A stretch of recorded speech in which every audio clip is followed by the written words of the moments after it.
Merci d'avoir choisi la radio-télévision diocésaine Nguizani pour vous informer. Mesdames et messieurs, bienvenue dans cette session d'actualité, le sommaire. Remise et reprise à la polyclinique diocésaine des secours ex-Mabakou ce mercredi 17 avril 2024. Dr Vincent de Paul Maïsa passe les bâtons des commandements au Dr Prosper Tchassa. Révélation des modérons Simba sur l'affaire Chéribert Okende. La famille du défunt veut obtenir la rectification de la conclusion de l'enquête. À l'approche des élections des sénateurs et gouverneurs des provinces prévues le 29 avril prochain, le procureur général près la Cour de cassation appelle les procureurs généraux près les cours d'appel de toutes les provinces à réprimer fermement toute infraction de corruption lors de ces scrutins. C'était là les grands titres de ce journal. Une fois de plus, bienvenue au sein de l'église. Monseigneur l'évêque José-Claude Mbimbimba a prié le dimanche dernier, troisième dimanche des Pâques à la prison de Djela. Quel a été son message au cours de la messe qu'il y a célébrée? Suivez les détails sur les images de Junior Mwanda. Devant les prisonniers de Djela et de plusieurs autres personnes venues prier à ce lieu pénitentiel, l'évêque de Boma, Monseigneur José-Claude Mbimbimba, s'est inspiré des textes bibliques du troisième dimanche de Pâques. Bien avant de percer le message du jour, le prélat a signifié que les prisonniers, étant aussi les frères de quiconque, ont eux également droit à écouter la parole de Dieu, y croire et se convertir. Expliquant la première, la deuxième lecture ainsi que l'évangile, le Père évêque a invité l'assemblée priante à vivre dans la crainte de Dieu, car ni or, ni argent ne peut sauver, mais plutôt c'est par le sang du Christ que tout chrétien peut avoir le salut, a-t-il dit. Il a ajouté en disant qu'à l'instar des disciples sur le chemin d'Emmaüs, le chrétien est appelé à être témoin de l'Évangile, à découvrir et rencontrer Jésus-Christ dans les Saintes Écritures ainsi que dans le mystère de l'Eucharistie. Pour asseoir son homélie, l'autorité diocésaine de Boma a invité les participants à la messe à prier afin que le Christ demeure dans le cœur de chacun, dans des assemblées, dans des intempéries, etc. Et ce, en vue de bien maintenir sa foi. Bien avant de finir son message, Monseigneur José-Claude Mbimbimba est revenu sur l'amour, le partage, symbole de la présence du Christ, et la fraternité, signe des enfants de Dieu. Ainsi, les fidèles pourront marcher ensemble, main dans la main. Notez que c'est chaque année qu'il est prévu dans le calendrier épiscopal des messes dans des prisons situées dans la juridiction du diocèse de Boma, celle de Boma et de Djela où l'évêque a prié le dimanche 14 avril. Le 1er mai de chaque année est célébrée la fête du travail à travers la planète. L'Église célèbre en même temps la Saint-Joseph travailleur. C'est dans ce cadre que les paroisses Christ-et-Roi, Sacré-Cœur de Jésus, Boma 2 et Saint-Charles-Luanga, Boma Kabondo préparent des activités spirituelles à cette date. Explication avec l'abbé Raphaël Kimbambala, curé de Christ-et-Roi. Je remonte un peu à une certaine tradition de l'Église. Nous partons simplement d'un événement d'église. Il s'agit de la semaine de prière pour l'unité des chrétiens, par exemple, que nous, fidèles de Christ et Roi, nous avons bien voulu capitaliser. Nous sommes rassemblés avec les protestants pour des enseignements qui nous concernent en tant que chrétiens. 4 jours étaient destinés pour Christ et Roi, et les 4 autres jours pour terminer, nous sommes allés à Sinaï où nous sommes allés clôturer. Et c'était vraiment une semaine réussie, s'il faut le dire ainsi. Et maintenant, nous voulons organiser cet événement du 1er mai 2024. La date du 1er mai est vraiment capitale. On nous parle du travail, on nous parle des travailleurs, mais pour quelle raison? Je crois que l'Église participe aussi en cela. Et ça remonte loin. Nous aurons à déballer, nous aurons à dire l'essentiel par rapport à cela. Comme nous avons aujourd'hui l'aval de notre cher bourgmestre de la commune de Kalamou, à qui nous avons adressé une correspondance, si en date du 1er mai, nous pouvons nous retrouver là à l'esplanade pour la prière. Nous procéderons à un pèlerinage de 3 paroisses, Kabondo, Boma 2 et Christ-et-Roi qui organisent. Chaque paroisse aura un point focal qui nous dirigera vers l'esplanade, mais en priant notre chapelet. Sur le mois marial, nous aurons vraiment besoin d'être assistés par la Très Sainte Vierge Marie dans notre marche vers l'esplanade, où nous allons parler du travail, mais où nous allons aussi célébrer la Sainte Messe, l'Eucharistie, le fruit de la terre, le travail des hommes, l'hostie et le vin, mais c'est le fruit du travail. Nous devons expliquer tout cela à la population, aux fidèles catholiques et non catholiques, pour aussi parler de la participation de l'Église qui a pris vraiment part à ces grands événements qui est historique, et quelle est la part de l'Église aujourd'hui pour que nous parlons du fait du travail, une fête internationale. Qu'est-ce que l'Église a fait par rapport à cela? Quelle est la part de l'Église? Nous aurons à déballer tant soit peu cette situation au niveau de l'esplanade de Kalamo en date du 1er mai. La chute de ces pèlerinages aura lieu à l'esplanade de la maison communale de Kalamo. L'abbé Raphaël Kimbamala parle également du déroulement des dites activités et invite les chrétiens à y participer massivement. Suivez. D'abord, la première préparation, c'est la prière. Préparer son cœur à ce pèlerinage-là, préparer son cœur à aller prier. Et cette marche, ça sera une marche spirituelle. Nous aurons à prier notre chapelet. Chaque paroisse dans son coin, il sera indiqué en marche vers l'esplanade. Et c'est de cette manière que nous entendons accompagner nos fidèles. Accompagner nos fidèles, peut-être qu'ils ne comprennent pas toujours certains événements ou certaines actions de l'Église. Et là, qui sont invités, tout fidèle qui peut nous suivre, tout fidèle qui écoute ou qui entend parler de cet événement, qui a cette communication, qui suit la radio, qui suit la télévision, de loin ou de près, nous pourrons aussi nous unir pour prier ensemble. Et précisément, nous avons la paroisse Christ-Roi, nous avons la paroisse Boma 2, nous avons la paroisse Saint-Charles-Luanga, et tout fidèle qui désirerait être avec nous, être de la partie, ils seront toujours la bienvenue à l'esplanade le 1er mai 2024 à l'esplanade de la commune de Kalamo. Autre chose à présent, remise et reprise à la polyclinique diocésaine des secours ex-Mabakou ce mercredi 17 avril 2024. Docteur Vincent de Paul Maïs, ancien médecin directeur de cette formation médicale et élu récemment député provincial du Congo central, vient de passer les bâtons de commandement au docteur Prosper Tchassa, nommé médecin directeur AI à la polyclinique diocésaine des secours ex-Mabakou. Reportage de Gisèle Ngoyi et Bernard Nzouzi. Présidé par le membre du conseil d'administration et du chef du personnel du diocèse, devant le médecin chef des staffs et chef des services, la remise et reprise du médecin directeur de la polyclinique diocésaine des secours ex-Mabakou a bel et bien eu lieu ce mercredi 17 avril 2024. Le bureau du médecin directeur a servi de cadre à cette rencontre. Tout a commencé par la prière dite par l'abbé Roger Matandou. Ce serviteur de Dieu a dédié ces moments d'échange auprès du Père Céleste pour son bon déroulement. Ensuite, le chef du personnel, Denis Tsumbu, a orienté la méthodologie pour plus de facilité. L'administrateur gestionnaire a présenté la situation du personnel, c'est-à-dire tous les personnels et leurs différents services. Au niveau financier, toujours c'est l'AG qui a donné les soldes des différentes entrées selon leur gestion financière. Après toutes les explications sur les ressources humaines, financières et matérielles, la parole était accordée à l'Assemblée par rapport aux exposés de l'AG. Personne n'a présenté un autre élément, donc le gestionnaire a bien rendu son rapport. Avant la fin de la séance, l'abbé Roger Matandou avait un message au médecin directeur entrant et son équipe de travailler dans la bonne collaboration.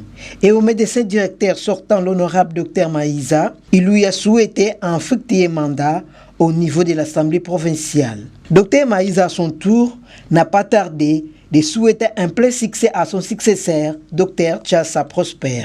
Et c'était la remise et reprise proprement dite. Remise des clés, des bordereaux et enfin échange des sièges. Désormais, Dr Tchassa Prosper assume l'intérim du médecin directeur de la PDS. C'est dans une ambiance fraternelle que cette activité s'est clôturée par une photo de famille. Restons à la polyclinique diocésaine des secours ex-Mabakou pour suivre tour à tour le médecin directeur sortant et entrant. Ils sont au micro de Bernard Nzouzi. Merci beaucoup. Je crois que ce n'est un secret pour personne. Depuis le 20 janvier de cette année, nous avons été proclamés comme étant député provincial dans la ville de Bouma. Donc il était tout à fait nécessaire et normal que, compte tenu de nos nouvelles fonctions, de nos nouvelles charges, qu'il fallait se ressaisir des fonctions de médecin directeur de la polyclinique de Secours. Donc je crois que vous le savez, depuis le 29 mars, Son Excellence Monseigneur l'évêque a procédé à la nomination de médecin directeur à titre intérimaire, le docteur Tchassa Prosper. Et aujourd'hui, nous venons de procéder à la remise et reprise. Voilà l'essence de la rencontre de séjour, de la cérémonie de séjour.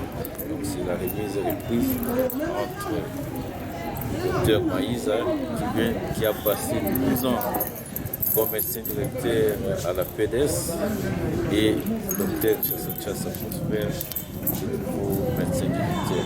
Voilà. Je tiens d'abord à remercier les autorités pour le choix porté à ma modeste personne, parce que le choix n'était pas facile. Il y avait plusieurs candidatures, mais les autorités ont jugé bon de me prendre pour succéder à mon mentor, et celui qui, d'ailleurs, il est mon parrain et mon mentor. Donc il m'a reçu ici à Mabakou il y a de cela 14 ans, donc j'ai été toujours à ses côtés et il a eu à m'apprendre beaucoup de choses. Et je tiens personnellement aussi à le remercier par son travail, par tout ce qu'il a fait pour que je sois actuellement un médecin complet. Et je tiens encore à renouveler mes remerciements aux autorités pour le choix. Nous savons que le choix ne sera pas facile. Comme on l'a dit pendant la remise et reprise, j'ai eu à bénéficier ou bien à hériter des actifs et des passifs. Donc le travail ne sera pas facile. Mais nous allons nous atteler pour donner le maximum de nous-mêmes et mener à bien cette responsabilité. Dans un autre chapitre, révélation des modérons Simba sur l'affaire Chérubin Okende. La famille du défunt veut obtenir la rectification de la conclusion de l'enquête. Les détails. Faisant suite à un audio attribué à l'ancien ministre du Tourisme Modéron Simba contenant des discussions sur la mort de Chérubin Okende, la famille a déposé une nouvelle plainte contre un inconnu au parquet de grande instance de Kinshasa-Gombe pour permettre à la justice de rectifier la conclusion de son enquête. Maître Laurent Onyemba, avocat qui représente la famille, a saisi le procureur de cette instance judiciaire pour ouvrir une nouvelle instruction qui permettra d'identifier sans complaisance les auteurs, coacteurs et complices éventuels de cet assassinat. Au regard des éléments nouveaux issus de la déclaration de l'ancien ministre du Tourisme et député national Modéron Simba, contenu dans un élément sonore partagé depuis le 19 mars 2024 sur les réseaux sociaux. Toujours dans ces chapitres, pour suivre Maître Laurent Onyemba, avocat de la famille Chérubin Okende. Il parle du pourquoi ils sont de nouveau saisis la justice. On l'écoute. La famille Chérubin Okende, la veuve et le papa du défunt m'ont chargé de déposer une nouvelle plainte. Comme vous le savez, nous avons déposé la première plainte au parquet de grande instance de Gombe et que, au terme d'une enquête, le parquet a abouti à une conclusion controversée en affirmant que M. Chérubin Okende s'est auto-infligé. Au regard des éléments nouveaux que nous avons suivis dans l'audio de M. Modéron Simba qui devient aujourd'hui viral dans les réseaux sociaux, il est relaté minutieusement les mécanismes de la mort de l'honorable Chérubin Okende, construisant ainsi une nouvelle thèse qui parachève ou qui invalide complètement la conclusion du parquet. De ce fait, la famille a estimé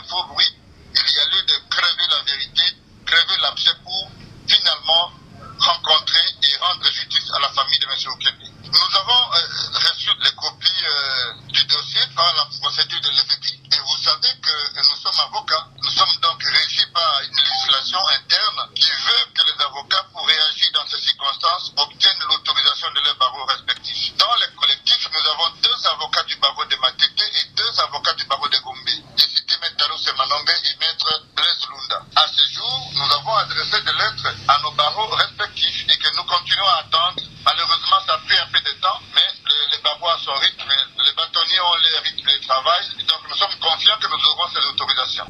Changeons à présent de registre à l'approche des élections des sénateurs et des gouverneurs des provinces prévues le 29 avril prochain. Le procureur général près la Cour de cassation, Firmin Mvonde, appelle les procureurs généraux près les cours d'appel de toutes les provinces à réprimer fermement toute infraction de corruption lors de ces scrutins. Suivez.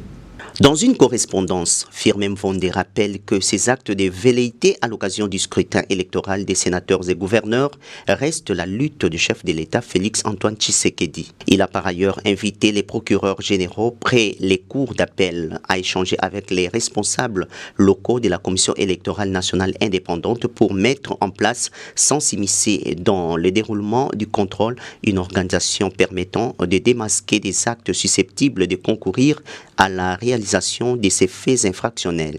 En sa qualité de garant du bon fonctionnement des institutions, Félix-Antoine Tshisekedi a demandé en mars dernier à la ministre de la Justice, Rose Mutombo, d'échanger avec le procureur général près la Cour de cassation pour qu'il puisse attirer l'attention des différents procureurs généraux sur le sujet des allégations de corruption, le monnayage des voix par des députés provinciaux auprès des candidats sénateurs et gouverneurs. Initialement prévues le 21 et 28 avril, les élections des sénateurs, gouverneurs et vice-gouverneurs sont fixées pour le 29 de ce même mois. La Commission électorale nationale indépendante explique ce report suite aux contraintes logistiques et financières.